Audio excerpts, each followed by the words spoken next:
Unggah foto bareng Ariel Noah dan Luna Maya, Aming sebut jodoh pasti bertemu.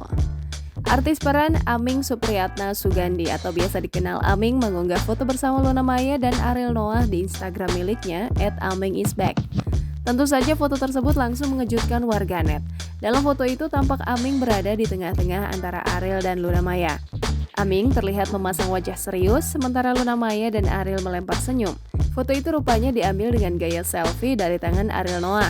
Tidak lupa, Aming turut menyematkan sebuah kalimat yang mengundang banyak komentar netizen. Usut punya usut, rupanya foto tersebut diabadikan oleh Aming saat menghadiri ulang tahun Bunga Citra Lestari yang ke-39. Acara itu diketahui digelar pada Selasa 22 Maret 2022 lalu. Netizen yang melihat unggahan tersebut langsung berkomentar. Tak sedikit yang mendoakan agar Ariel dan Luna Maya segera kembali bersama. Sebagai informasi, Luna Maya dan Ariel Noah sempat berpacaran pada 2004 lalu. Ariel saat itu tengah di puncak karirnya bersama grup musik Peter Pan yang saat ini menjadi Noah. Namun sayangnya, Ariel dan Luna Maya putus setelah heboh kasus video asusila tahun 2010. Jangan lupa subscribe, share, komen, dan like ya!